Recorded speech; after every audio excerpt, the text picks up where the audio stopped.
की याच्यावरती त्या रेड्यांनी हल्ला केला आणि हा करंबासूर रेड्याच्या त्या पशु नाही सुखाला आणि दुःखाला कारणीभूत असतात ती आपलीच कर्म।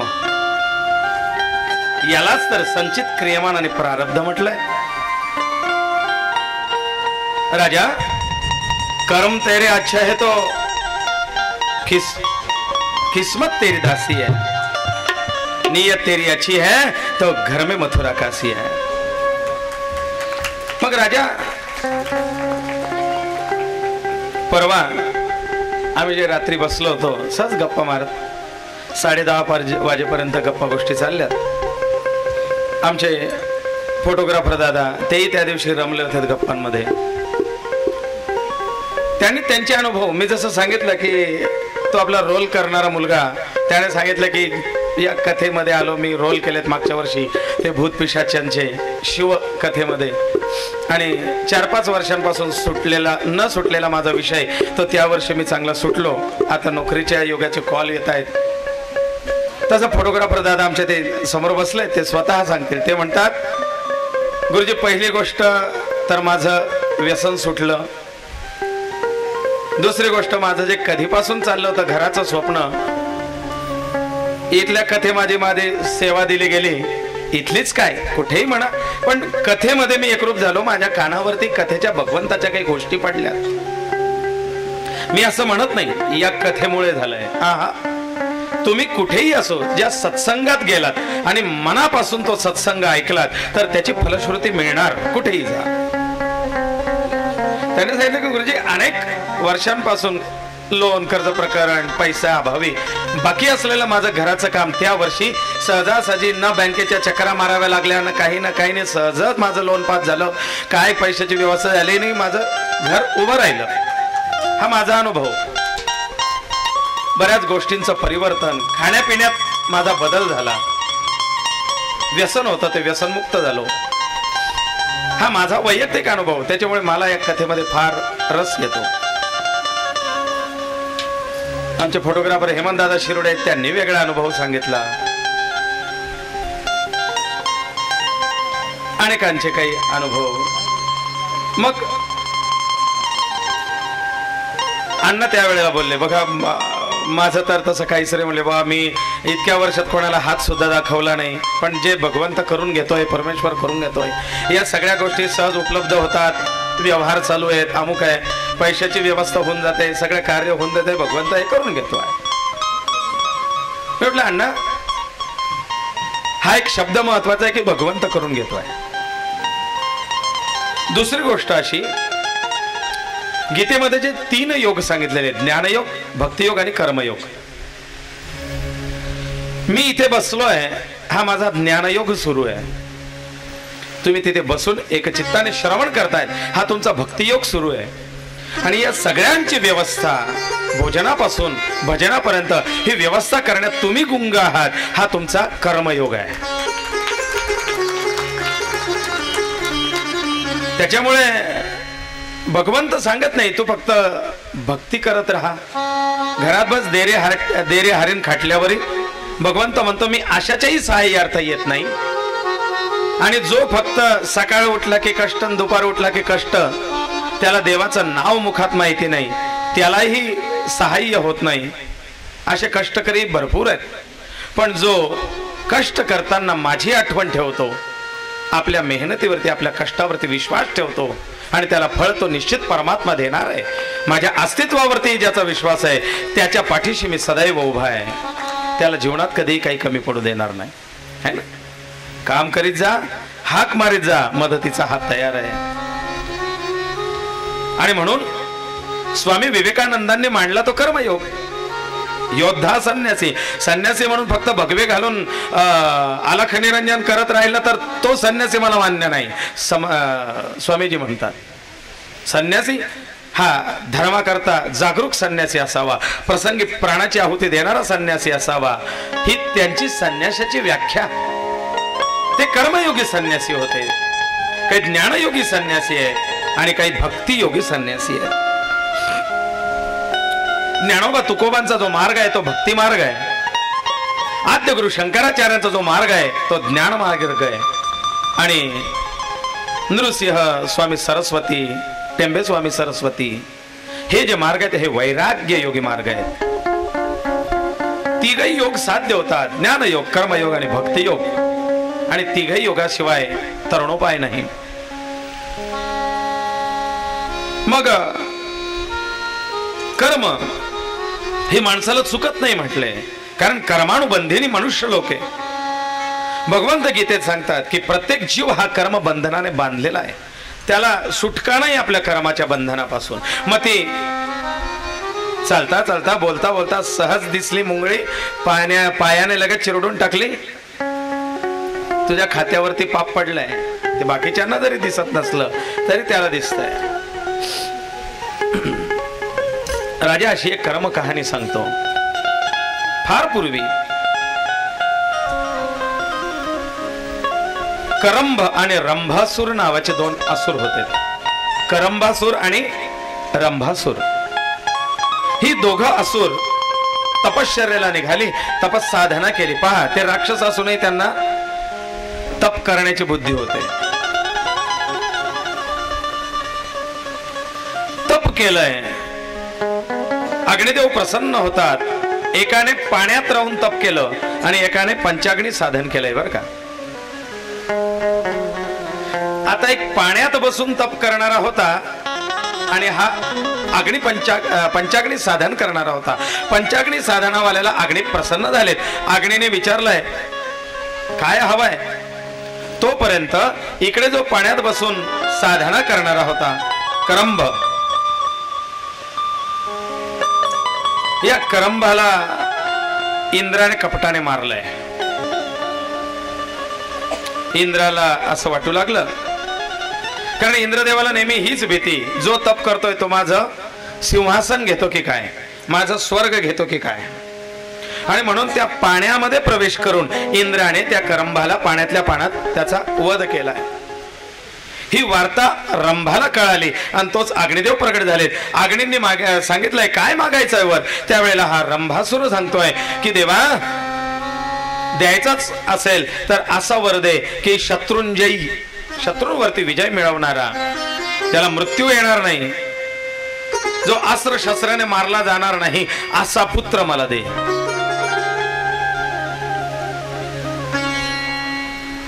मग बघा, ज्या आपल्या इच्छा अपूर्ण असतात त्या इच्छा पूर्ती करून घेण्याचं साधन म्हणजे पुत्र आहे. ज्या आपल्या इच्छा असतील, जे आपले स्वप्न असतील ते पूर्ण करायचे असतील तर मनुष्य म्हणतोय आता तर माझ्या जीवनात ती संधी राहिली नाही, पण मुलाने ते करावं अशी अपेक्षा असते. आणि त्याच्यामुळे हा रंभासुराने ठरवलंय की या देवांचं सूड मला घ्यायचं आहे, तर असा पुत्र जन्माला यावा की जो या देवांचं सूड घेईल.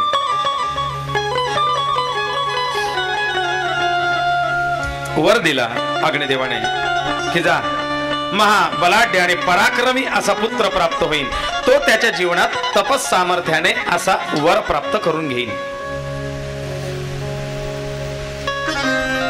आता करंभाला तोपर्यंत वातावरण जरा शत्रू पक्षाचं होतं राज्य, आणि म्हणून करंभाने जोपर्यंत आपल्या असुरांचं राज्य प्रस्थापित होत नाही तोपर्यंत आपण गुप्त स्वरूपामध्ये राहू असं ठरवलं. आणि या करंभाने एका रेड्याचं रूप घेतलं. पशु स्वरूपात तो त्या जंगलामध्ये राहू लागला, पशु रूपात. दैव योगाने त्याच वनामध्ये एक शापित असुरी, एक शापित राक्षसी, ती महिषीच्या योनीमध्ये जन्माला आलेली होती. आणि म्हणून या करंभाला लक्षात आलं की ही शापित राक्षसी आहे, मग आपलं जे काही स्वप्न आहे ते हिच्यापासून पूर्ण होऊ शकतं. म्हणून या करंभाने त्या महिषीला सांगितलंय की बघ, तुलाही देवांकडनं शाप मिळालाय आणि म्हणून तुझाही आणि माझाही दोघांचाही सूड घेतला जाईल. याकरता आपल्या पोटी पुत्र व्हावा, तो देवांचा शत्रू व्हावा. मग हा रेड्याच्या रूपामध्ये विचरण करणारा हा रंभासूर, याला त्या महिषीपासून एक पुत्र जन्माला आला. त्याचं नाव ठेवलं गेलं महिषासूर. तेवढ्यात त्या वनातल्या काही अजस्र अशा रेड्यांनी देवलीला असतानाच मारला गेला. आता ती महिषी जाणत होती की हा असुरराज रंभासूर आहे, पण माझा पती गेल्यानंतर मला सती जायचं म्हणून ती सती जायला तयार झाली. परंतु त्यांच्या असुर गुरूंनी म्हणजे शुक्राचार्यांनी तिला सती जाण्यापासून थांबवलं आणि तिला सांगितलं की तुला या तुझ्या बाळाला संस्कार धडे द्यायचे. देव कसे आपले शत्रू आहेत, देवांचा कसा सूड घ्यायचा, हे सगळ्या कथा गोष्टी सांगायला तू जिवंत पाहिजेस ना, नाहीतर तो सूड विसरून जाईल. क्षणाक्षणाला तुला पाहून त्याच्या डोळ्यात अग्नी पेटला पाहिजे. या महिषीने आपल्या त्या बाळाला वाढवलंय आणि हा झाला महिषासूर. तिने सांगितलं की बाळा, या देवांकडनं वरदान प्राप्त करून घे. महिषासूर तपस सामर्थ्य प्राप्त करून घेण्याकरता वनामध्ये तपाला बसलाय. तप करून त्याने वर प्राप्त करून घेण्याकरता वर मागितला. देवा, मला मृत्यू नको आहे. ब्रह्मदेव सांगतात हे असं शक्य नाही, उपवर माग. म्हणले मग देवा, मला देव, मनुष्य, असुर, पशु आदी त्या प्राण्यांकडनं सुद्धा मृत्यू नको आहे. ब्रह्मदेव सांगतात तथास्तु, हरकत नाही. मग ब्रह्मदेव वर तर देऊन देतात, तो असुर उन्मत्त होतो. आता त्या उन्मत्तेचा आणि त्याच्या खऱ्या अर्थाने ती संधी साधण्याचा कालावधी आहे. सूड घ्यायचा आहे ना. देवांना कळून चुकलंय की आता हा महिषासूर या सगळ्या देवादिकांचा सूड घेणार आहे आणि म्हणून या महिषासुराने आता आपली आसुरी सेना बळकट करण्याचा निर्णय घेतला. बघा, तुम्ही कितीही मोठे असा, पण तुमच्या मागे लोकशक्ती असल्याशिवाय तुम्ही कार्य करू शकत नाही, है ना. गाव करी तिथे राव काय करी. आणि म्हणून हा बलशाली होता, पण एकटा तर युद्धात लढू शकत नाही. म्हणून त्याने त्याच्यासारख्या समविचारी लोकांचा एक संघटना तयार करायला सुरुवात केली. त्याच्यामध्ये चिक्षूर नावाचा एक असुर हा या महिषासुराचा सेनापती झालाय. चिक्षूर. ताम्र नावाचा एक असुर हा महिषासुराचा कोषाध्यक्ष झालाय, खजिनदार.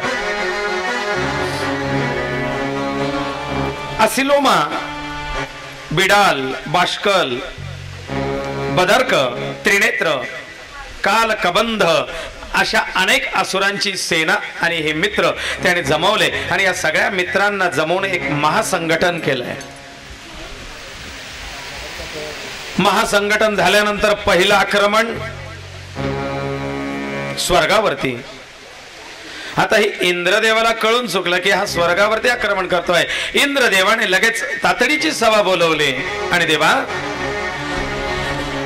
आपल्या गुरूंना विचारलंय. म्हणले गुरुदेव, हा महिषासूर सरळ आता स्वर्गावरती आक्रमण करणार आहे, कारण या असुरांना पहिले पद पाहिजे असतं, है ना. पदाची लालसा जास्त आहे आणि म्हणून याच्यावरती काहीतरी बंदोबस्त करता आला पाहिजे. म्हणून आम्हाला काहीतरी उपाय सांगा, मार्ग सांगा. काय उपाय करावा, काय मार्ग काढावा. देवांचे गुरु बृहस्पती इंद्रदेवाला सांगतात, इंद्रदेवा, अरे आता त्याने तप करून वरदान प्राप्त करून घेतलंय, अजून त्याने त्याचा निर्णय निश्चित केलेला नाही. तो स्वर्गावरती चढायला येतो की नाही येत, तू आधीच्या आधीच निर्णय घेऊन मोकळा होऊ नकोस. आतताईपणाने कुठल्याही गोष्टीच्या निर्णयावरती डायरेक्ट पोहोचू नये माणसाने.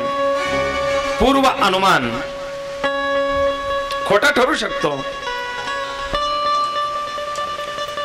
बृहस्पती म्हणजे देवांचे गुरु, इंद्राचे गुरु, इंद्रदेवाला उपदेश करतात. बघा, गुरुपौर्णिमेचा दिवस आहे आणि इंद्रदेवांचे गुरु बृहस्पती इंद्रदेवांना उपदेश करतात. स्वस्थो भव सुरेंद्र त्वं धैर्यमालप्य मारिष स्वस्थो भव सुरेंद्र. हे सुरेंद्र, तू स्वस्थ रहा, स्थिर रहा, चित्त विचलित होऊ देऊ नकोस, डळमळीत होऊ नकोस. शांत चित्ताने स्थिर विचाराने कधीही निर्णय घ्यायचा असतो. का? कारण जो धैर्य सोडून वागतो तो योग्य निर्णय घेऊ शकत नाही. आणि म्हणून ज्याच्यामध्ये स्पष्ट प्रतिबिंब पाहायचं आहे तर असं पाणी स्थिर होऊ द्यावं लागतं. गढूळ पाण्यामध्ये आपलं प्रतिबिंब स्पष्ट दिसत नाही. राजा, जोपर्यंत तुझी मनस्थिती अस्वस्थ आहे किंवा गढूळ आहे तोपर्यंत तुला स्पष्ट निर्णय घेण्याची क्षमता येणार नाही. आता ताईपणा करू नकोस. व्यसने व्यसने च समुत्पन्ने न त्याज्यं धैर्यमाशु वै जायया जयो सुराध्यक्ष दैवाधीनौ सदैव हि. राजा, जय पराजय हे देवाधीन आहे. भगवंताच्या दैवाच्या अधीन जय पराजय. आणि म्हणून तो न त्याज्यम धैर्यमेवच, तू धैर्य सोडू नको, धीर सोडू नकोस. अगदी कुठल्याही गोष्टीच्या शेवटच्या क्षणापर्यंत माणसाने धीरवंत असलं पाहिजे.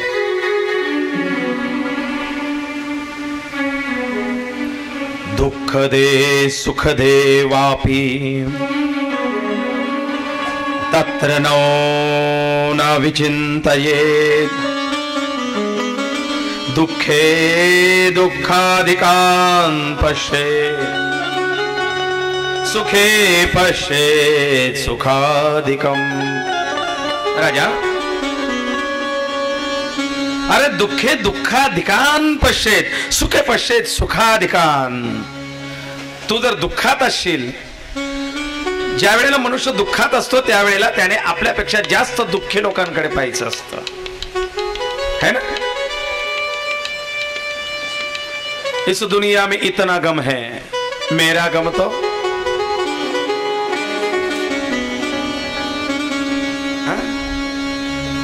नाही हो. काही गाणे सुंदर आहेत, फक्त त्याचा भावार्थ घ्या. मग राजा, ज्या वेळेला तू दुःखी असतो त्यावेळेला आपल्यापेक्षा जास्त दुःखी लोकांकडे पहा, म्हणजे तुला तुझं दुःख कमी वाटेल. आणि ज्या वेळेला तू सुखी असशील त्यावेळेला तुझ्यापेक्षा जास्त सुखी लोकांकडे पहा, म्हणजे तुला तुझ्या सुखाचा, तुझ्या आनंदाचा, तुझ्या पदाचा, तुझ्या मोठेपणाचा गर्व होणार नाही. तू जागेवरती राहशील. कितीही उंच आकाशात उडावं पण दोरी मात्र जमिनीवर असावी. कारण ज्या वेळेला तुझ्या त्या उंच उडवणाऱ्या दोरीला कुठेतरी छेद मिळतो, ती दोरी तुटते, त्यावेळेला तुला वरतून खालीच यावं लागतं. म्हणून खालची दोरी सोडू नकोस, एक वेळेला तुला खालीच यावं लागणार आहे. म्हणून राजा, स्वतःवरती संयम ठेव.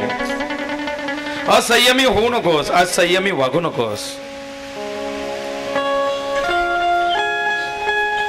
इंद्राची मनस्थिती स्थिर नाही हे पाहिल्यानंतर गुरु बृहस्पती इंद्रदेवाला एक दृष्टांत सांगतात. राजा, तुझ्यासारखा एक राजा एकदा वनात गेला होता. अरण्यात गेल्यानंतर त्याला फार तहान लागली, पण तिथे काही अशा कुमारिकांसारखं पाणी द्यायला कोणी आलं नाही, है ना? राजाला पाणी मिळालं नाही, कासावीस झालाय. काय करावं? एक घोडभर जरी पाणी मिळालं तरी बरं होईल असा विचार राजाच्या मनामध्ये येतोय. कासावीस झालेला आहे. आणि तेवढ्यात राजाचं लक्ष गेलं की एका झाडाच्या फांदीजवळून पाण्याचा एक टपटप टपटप थेंब थेंब पडतोय. थोड्या वेळाने एक थेंब, पुन्हा थोड्या वेळाने एक थेंब. राजाला वाटलं चला थेंबे थेंबे तळे साची, हे जर थेंब थेंब पाणी आपण जमा केलं तर निदान निदान घोडभर पाण्याचे तहान तरी भागेल. प्राण वाचतील म्हणून राण्याने लगेच एक झाडाचं मस्त पान तोडलंय केला आणि त्या टपटपणाऱ्या पाण्याच्या थेंबाखाली तो द्रोण ठेवलाय. राजा वनात गेलेला असताना राजाचा पाळलेला पोपट त्याच्या सोबत होता. पाळीव प्राणी. तो मिठू पाहतोय राजाने एक द्रोण त्या पाण्याखाली ठेवला. द्रोण अर्धा भरायला आला तोपर्यंत पोपटाने त्या वनामध्ये इकडे फेरफटका मार, त्या झाडावर बैस वगैरे तो त्याच्या लीला करत होता. पण अचानक त्या पोपटाला काय झालं न जाणो त्याने त्या द्रोणावरती झडप मारले आणि तो द्रोण सांडून टाकला. राजाला वाटलं आपल्यासारखी तहान यालाही लागली असेल म्हणून हा पाणी प्यायला गेला, पण याला पाणी पिता आलं नाही, द्रोण सांडला. म्हणून राजाने पुन्हा द्रोण लावला. पुन्हा द्रोण अर्धा भरला. पुन्हा त्या पोपटाने द्रोण सांडून टाकला. एकदा झालं, दोनदा झालं, तिसऱ्यांदा राजा इतका कासावीस झालेला होता की त्या पोपटाची ती कृती पाहून रागावला. खरकन आपली ती तलवार काढली आणि पोपटावरती चालवली. पोपट गतप्राण होऊन क्षणार्धात फडफड फडफड फडफड करायला लागला. राजा म्हणतोय अरे इथे माझे प्राण जाऊ पाहत आहेत आणि मिळणार थोडं थेंबथेंबाचं मिळणारं पाणी सुद्धा ते सांडून टाकलं. दृष्टा, हीच का तुझी आपली मालकाप्रती कृतज्ञता? मालकाप्रती प्रामाणिक राहावं, पण तुझ्याजवळ ती प्रामाणिकता दिसत नाही, तू माझ्या जीवावर उठलायस. असं म्हणून राजाने त्याला तलवारीचा वार केला. जखमी झालेला पोपट फडफड फडफड फडफडतोय.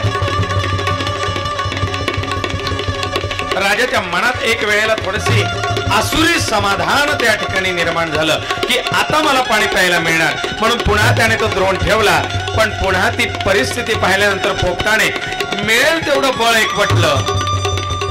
रक्तबंबाळ अवस्थेतही तो उडायला लागला आणि जिथून पाणी पडत होतं त्या ठिकाणी जाऊन तो पोपट पडला. आता त्याच्यातलं प्राण संपले होते, शक्ती संपली होती, ताकद संपली होती. तो पोपट गतप्राण होऊन पडला. हा राजा पाहतोय आणि राजाच्या क्षणार्धात लक्षण आलं की जसा तो पोपट पडला तसा त्या ठिकाणी एका मोठ्या अजगराने त्याच्यावर झडप मारली आणि त्या पोपटाला खाऊन टाकलं.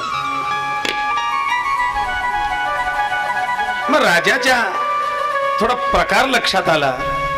राजाने थोडं वरती जाऊन पाहिलं तर तो पाण्याचा काही कुठून झरा नव्हता. अजगराने आपलं तोंड आ वासून ठेवलेलं होतं आणि त्याच्या तोंडातून टपटपणारी ती लाळ ती त्या ठिकाणी येत होती. घडला प्रकार राजाच्या लक्षात आलं की हा पोपट त्या विषारी प्राण्याच्या लाळेपासून आपल्याला वाचवू पाहत होता, पण आपण त्याच्याबद्दल आतताईपणाने वेगळा आणि चुकीचा विचार करून बसलो आणि शेवटी तो मुकाजीव त्याच्या प्राणाला मुकला. म्हणून राजा कधीही अविचाराने निर्णय घेऊ नये.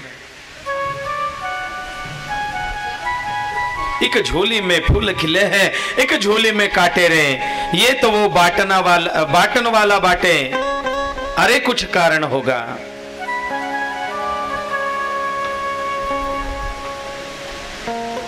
मग राजा जसं त्याने अविचाराने निर्णय घेतला, त्याला वाचवणारा पोपट आहे, पण तुला वाचवणारा कोण आहे?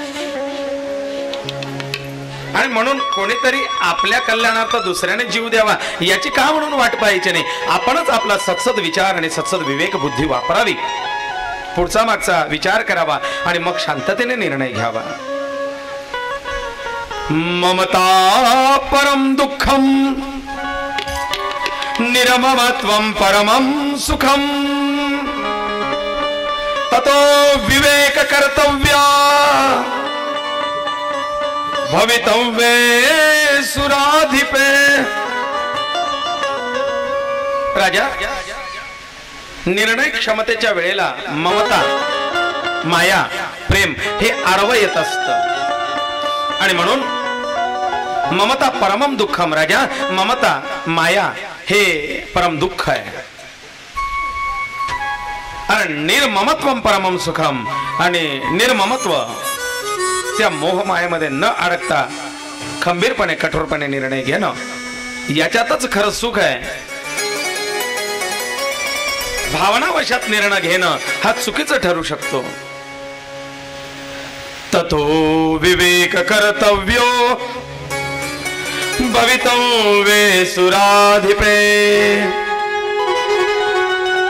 राजा, म्हणून विवेकाने निर्णय घे, सत्सद विवेक बुद्धी वापर. सुखम क्षयाय पुण्यस्य दुःखम पापस्य मारिष. तस्मात् सदैव कर्तव्यो व्यवहारोदितोदयम्.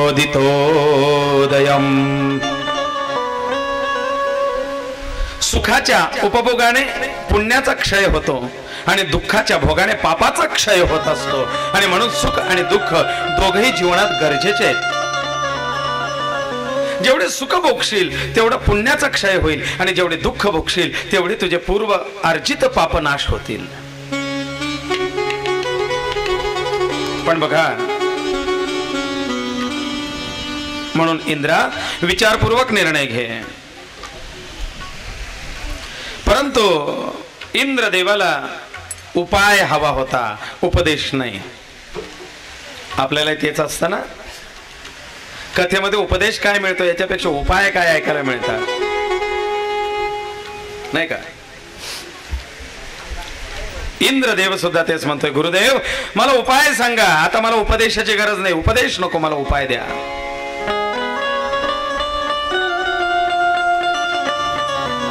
जो मनोमार्ग गेला तो तेथे चिमुकला. चिमुकला नाही, हा तेथेची.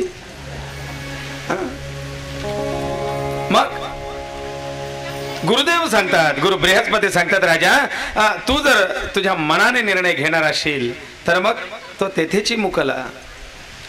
तुझा निर्णय हा सर्वस्वी तुझा असेल, होणाऱ्या परिणामाला तू जबाबदार असशील.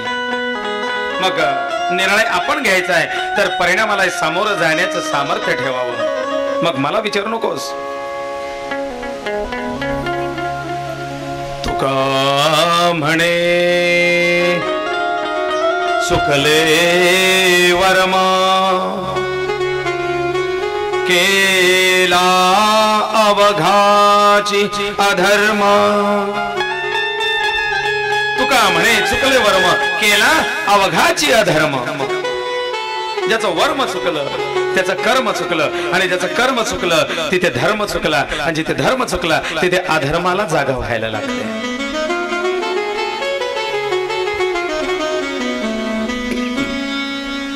आणि म्हणून राजा आपले विवेक बुद्धी जागृत राहावी. आपलं वर्म चुकू नये, आपलं कर्म चुकू नये, आपला मार्ग चुकू नये, याकरता संतांच्या संगतीत राहावं, संतांचा संग करावा.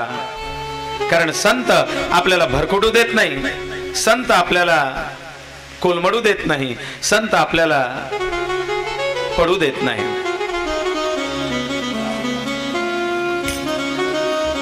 आणि म्हणून हे राजा, खऱ्या अर्थाने तुला सत्संगाची गरज आहे. चाल रे मना संतांच्या मेळ्यात, चाल रे मनाचा.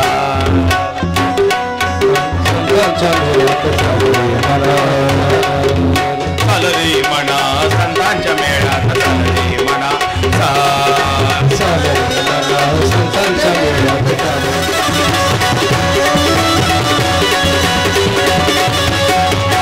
संतांच्या मेळ्यात जमला रे, जमला रे, आपण तेथे संतांना विनविता अंगीकारून अमृता. संतांना विनविता संतांच्या मेळ्यात चालते.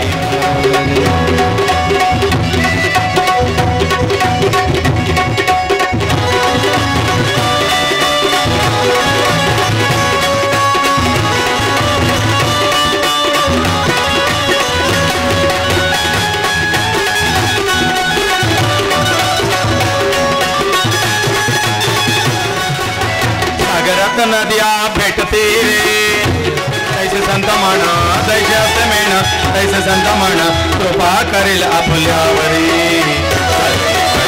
संतांच्या मेळ्यात चाल रे म्हणा, चाल रे म्हणा, संतांच्या मेळ्यात चाल रे म्हणा.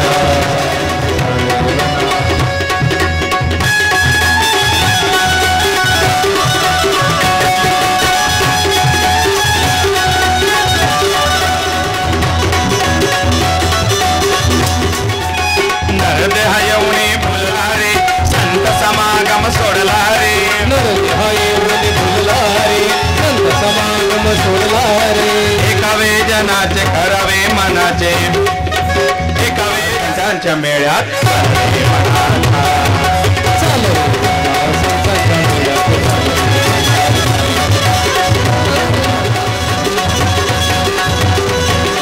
आणि म्हणून राजा संत सगळ्या देवांना एकत्र केलं आणि देवसेना तयार करून महिषासुराने आक्रमण करायच्या आधी महिषासुरावरती आक्रमण करण्याचा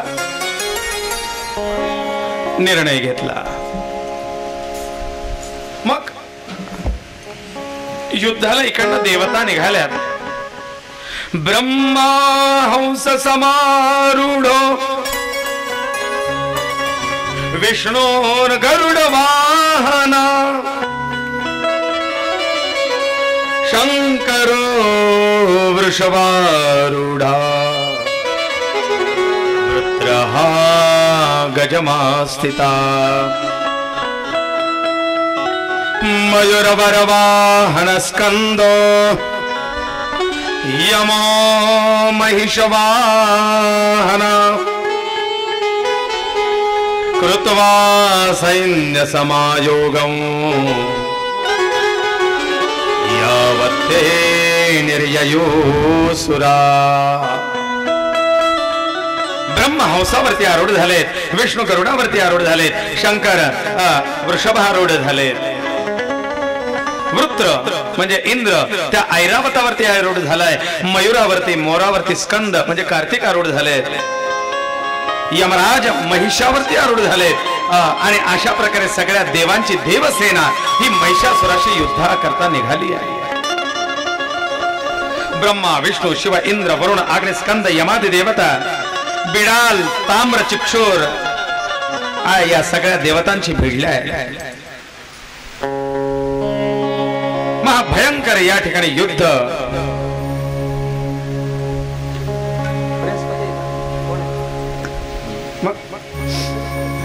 महाभयंकर असं युद्ध या ठिकाणी झालंय.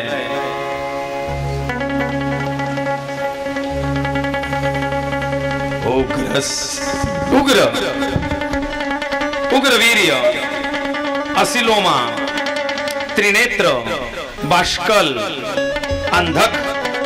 अंधकासुर अशा अनेक असुरांनी सुद्धा या युद्धामध्ये भाग घेतला आणि ते देवतांच्या विरुद्ध लढू लागले. उग्र समुग्र वीर्यांच्या मग विष्णूंनी मोठ्या पराक्रमाने या महाबलाढ्य उग्र असिलोमादी राक्षसांना आपल्या सुदर्शन चक्राने विदीर्ण करून टाकला. अनेक असुर इंद्रादी देवतांनी सुद्धा मारले. हे महिषासुराला ज्या वेळेला कळालं की आपला सेनापती मारला गेलाय, मग महिषासुर त्या रणांगणामध्ये प्रवेश करतोय. विष्णूंचा आणि महिषासुराचा घनघोर युद्ध होत आहे, पण महिषासुर काही मारला जात नाही. अनेक वेळेला सुदर्शन चक्र चालवलं गेलं परंतु परिणाम काही होईना. त्राही त्राही त्राही सगळं उत्तर झाली आहे. असुर सेना आपला जयघोष करते आणि देवसेना हैराण झाली आहे. काय करावं, हा महिषासुर काही मारलाच जात नाही. थकलेले भाकलेले देव पुन्हा परत आले. युद्ध थांबलं. तातडीची बैठक कैलास पर्वतावरती घेतली गेली. महादेवाजवळ विषय घेतला. देवा, आता या महिषासुराला आटोक्यात आणण्याकरता काय प्रयत्न करावा. त्यावेळेला महादेवाने सांगितले की वर देणारे ब्रह्मदेव आहेत. ब्रह्मदेवांना विचारा काय वर मिळालाय, मग तोडगा काढू. ब्रह्मदेव सांगतात की कुठल्याही पुरुषाकडनं, देवांकडनं, यक्ष गंधर्व राक्षस असुर किन्नर पशु पक्षी प्राणी यांच्याकडनं त्याला वध येणार नाही, त्याचा वध होणार नाही असा त्याला वर आहे. मग नारायण म्हणतात श्रीकडून, अहो म्हणले तो महाबलाढ्य असा राक्षस आहे, त्याला पाहिल्यानंतर स्त्रिया त्याच्या समोर युद्धाला उभे राहतील. श्री ही अबला आहे आणि म्हणून अबलेकडनं मला काही त्रास नाही, म्हणून त्याने श्रीकडनं मला वध व्हावा असं काही मागितलं नाही. मग नारायणांना उपाय सुचला. मग श्रीकडनंच याचा मृत्यू होईल. कसं शक्य आहे. नारायणा, तुमची लक्ष्मी करेल युद्ध, ती तर कोमलांगी आहे. नाजूक हातपाय, कमळाप्रमाणे जिचे हातपाय, कमळाप्रमाणे जिचा अंग आहे.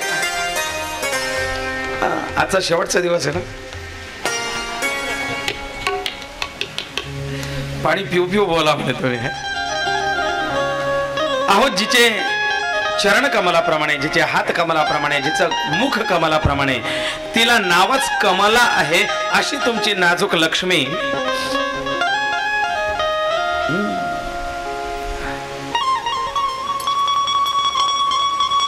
धूप में ना निकलो ओ रूप की राणी,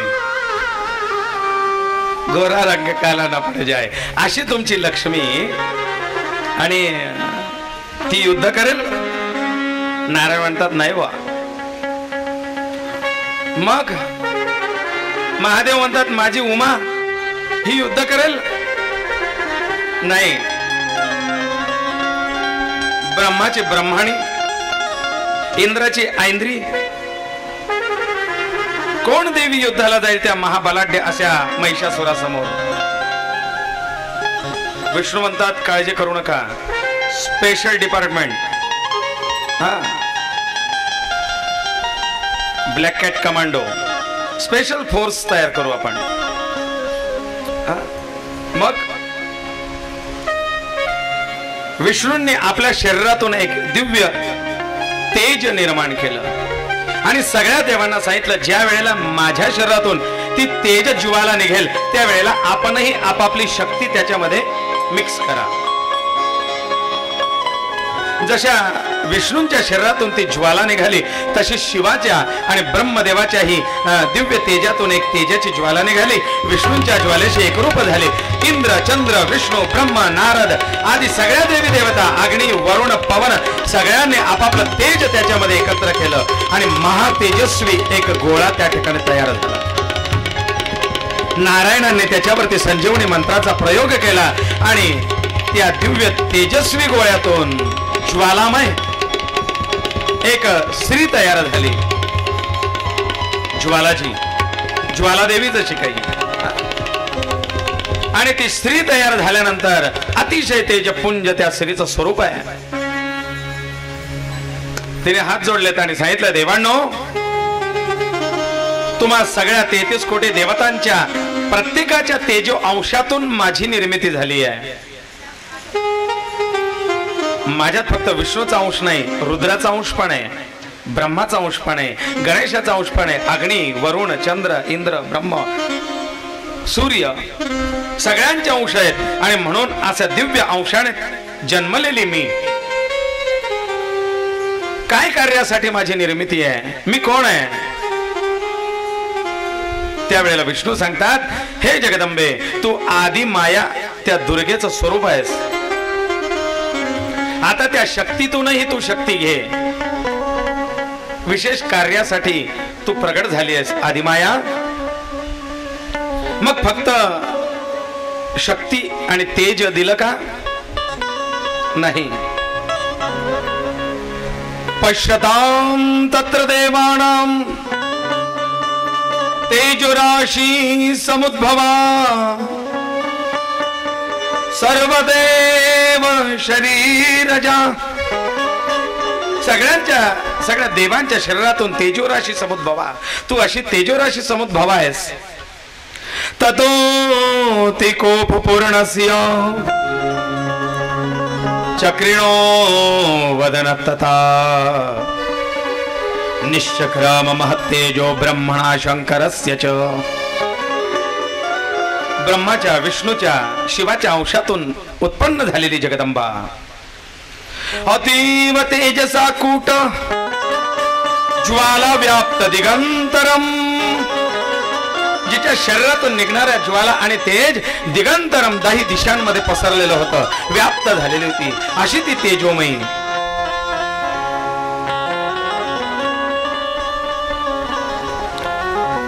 जिच्या त्या तेजामध्ये महादेवाचं जे तेज होतं याच्यापासून देवीचा चेहरा तयार झालाय. महादेवाच्या तेजापासून जिचं मुख तयार झालंय, यमाच्या तेजापासून जिचे केश तयार झालेले आहेत काळेभोर, विष्णूंच्या तेजापासून जिचे बाहू तयार झाले आहेत, चंद्राच्या तेजापासून जिचं वक्षस्थळ तयार झालंय, इंद्राच्या तेजाने जिचं धड तयार झालंय, वरुणाच्या तेजाने जिचं कंबर तयार झालंय, पृथ्वीच्या तेजाने जिचा पृष्ठभाग तयार झालाय, ब्रह्माच्या तेजाने जिचे पाय तयार झालेत, सूर्याच्या तेजाने जिचे बोट तयार झालेत हातापायाची, वसूच्या तेजाने हाताची बोट, सूर्याच्या तेजाने पायाची बोट, कुबेराच्या तेजाने जिचं नासिका नाक तयार झालाय, प्रजापतीच्या तेजाने जिचे दात तयार झालेत, अग्नीच्या तेजाने त्रिनेत्र प्रकट झालेत, संध्येच्या तेजाने भुवया प्रकट झाल्या, वायूच्या तेजाने जिचे कान तयार झालेत, अशी ही सर्व देवमयी अंबा, सगळ्या देवांचं तेज जिच्यात आहे, सगळ्या देवांचं सामर्थ्य त्याच्यात आहे, अशी ती आविर्भूत झालेली जगदंबा. तिला आता देवांनी आपापले अस्त्र शस्त्र देण्याचा निर्णय घेतला. शूलात् शूलम निष्कृत्य ददौ तस्य पिनाकदृक्. महादेवांनी आपल्या शूलातून एक त्रिशूल प्रकट केलंय आणि ते देवीला दिलंय. महादेवाच्या शूलाचं प्रतिरूप आता देवीच्या हातात आहे. एक महादेवाच्या हातात, एक देवीच्या हातात. नारायणाने पण आपल्या सुदर्शनापासून एक दुसरं सुदर्शन तयार केलं आणि ते जगदंबेला दिलंय. चक्रंच दत्तवान कृष्ण समुत्पाद्य स्वचक्रता. स्वतःच्या चक्रातून दुसरं सुदर्शन तयार केलंय आणि ते जगदंबेला प्रदान केलंय. महादेवाने त्रिशूल दिलाय, विष्णूने चक्र दिलाय, वरुणाने शंख दिलाय, अग्नीने शक्ती, वायूने धनुष्यबाण, इंद्राने वज्र आणि घंटा, चंद्र घंटा. यमाने दंड दिलाय, वरुणाने पाश दिला, प्रजापतीने स्फटिकांची माला दिली आहे. ब्रह्मा ददौ कमंडलुम. ब्रह्माने कमंडलू दिलाय. सूर्याने तेज दिलाय. काल जो सगळ्यांचा काळ आहे त्या काळाने ढाल दिली आहे. काळाची ढाल आहे, काळाचं कवच आहे.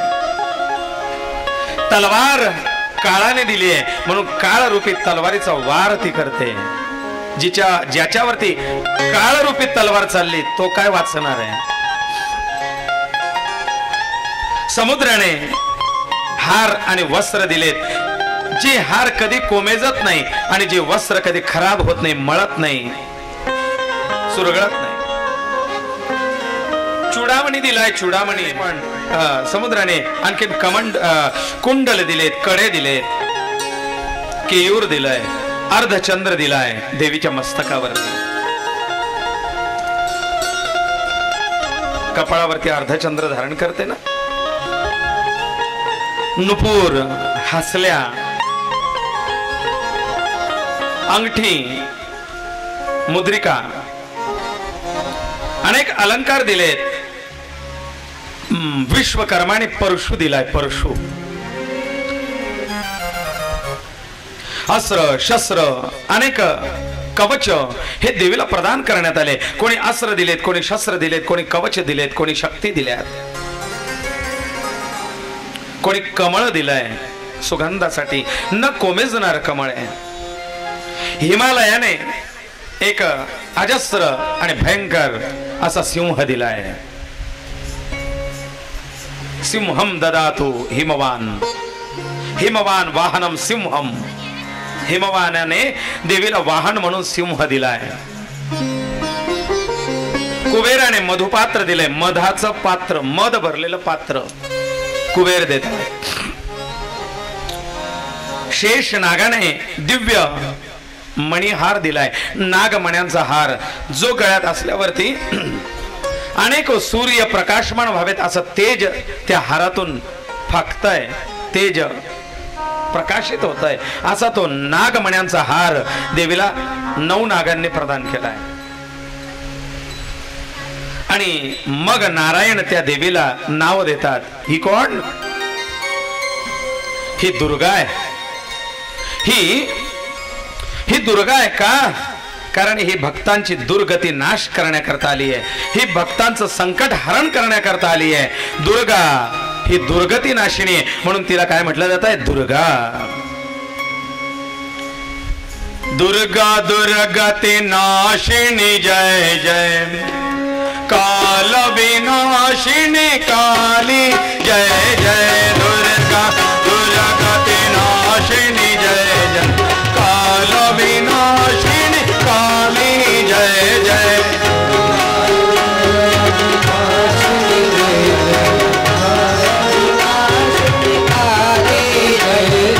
दुर्गा दुर्गती नाशिनी जय जय, काल विनाशिनी काली जय जय. दुर्गती नाशिनी जय जय, काल विनाशिनी काली जय जय. उमा रमा ब्रह्माणी जय जय, राधा सीता रुक्मिणी जय जय. रुक्मिणी जय जय. दुर्गा दुर्गति नाशिनी जय जय, काल विनाशिनी काली जय जय. दुर्गा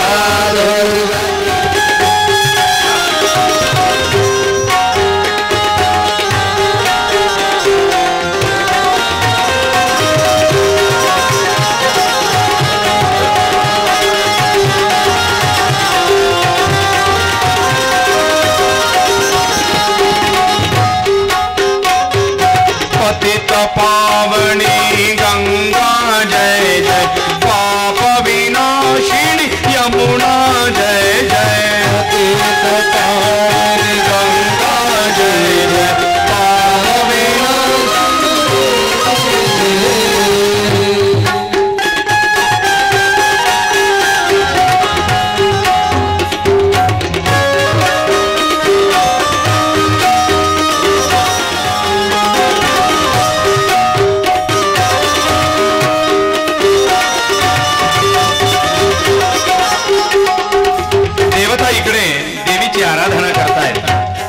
देवीची आराधना करतायत आणि तिकडे तो महिषासुर उन्मत्त झालाय. त्याला असं वाटलंय देवता सगळे आपल्या घेऊन स्थान सोडून गेल्यात, आता मीच त्रिलोक विजयी आहे.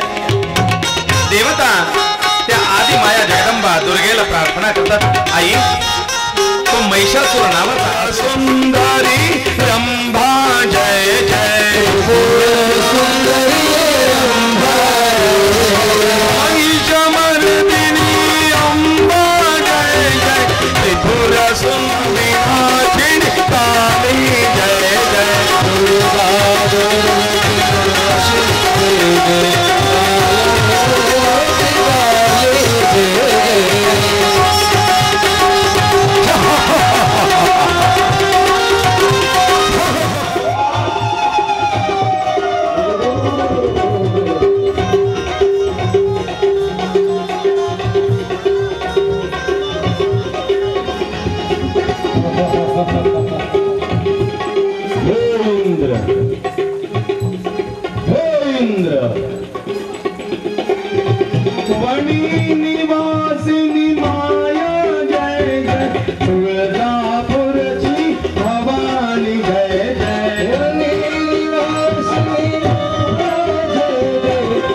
आवाहन. जय जय भवानी जय सरस्वती जय, भक्त प्रसन्न शक्ति जय जय.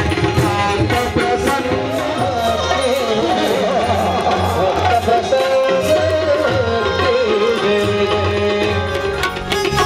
त्याला असं वाटतंय मी त्रिलोक विजयी आहे आणि इकडे देवांचा धावा चालू आहे. आई आई प्रगट हो आई जगदंबे, आई प्रगट हो.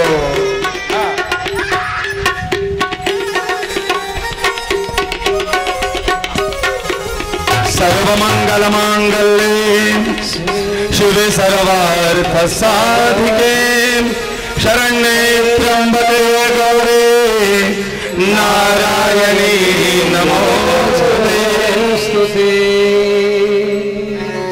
आणि देवांचा धावा ऐकून ती आदि माया आता आपल्या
आई भवानीचा त्या ठिकाणी विजय होतो. महिषासुराला आपल्या पायाशी घेऊन जगदंबा त्याच्या छातीत आपला त्रिशूल घालते. मान आणि धड वेगळी झाली. पुन्हा त्याच्या धडातून पशुरूप महिषासुर पडला आणि पुन्हा असुररूप महिषासुर निघणार. तेवढ्याच सावध झालेल्या जगदंबेने आपलं खड्ग सरसावलं आणि क्षणार्धात अर्धवट निघाला तो त्या रेड्याच्या धडातून अर्धवट निघालेला असुर तिने जागच्या जागीच देवादिकांना फार आनंद झालाय. आई तू आम्हाला संकट मुक्त केलं.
कशी म्हणले सच सिंहो महानाद मुसृजुन धुतके सरा शरीरे भ्रोमरारीण मसुनी व विचिन्वती तिचा सिंह सुद्धा खाऊन मारले आणि या युद्धामध्ये गर्ज गर्ज क्षणम मूढ मधुयावत पिबाम्यहम मया त्वयि हतत्रैव गर्जशन्त्याशु देवता। अरे हे मूर्ख तू तोपर्यंत गर्जना करून घे जोपर्यंत मी हे मध प्राशन करते। एकदा का त्या कुबेराने दिलेल्या त्या मधाचं मी प्राशन केलं की मग तुझा समाचार घेते। आणि तो हाहाकृतम सर्वम दैत्य सैन्य ननाश कृत प्रहर्षंच परम जगमू सकला देवतागणा हाहाकार सगळीकडे मांडला। तो हाहाकृतम सर्वम दैत्य सैन्य ननाश कृत हा हा करता करता तिने सगळं दैत्य सेना नाश करून टाकले। देवांना यक्षांना गंधर्वांना ऋषींना साधूंना संतांना आनंद झाला। ते नृत्य गायन करू लागले। देवीवरती पुष्पवृष्टी मुचो देवी देवांनी जगदंबेवरती पुष्पवृष्टी केलेली आहे आणि सगळे देवता आनंदाने नाचू गाऊ लागल्या।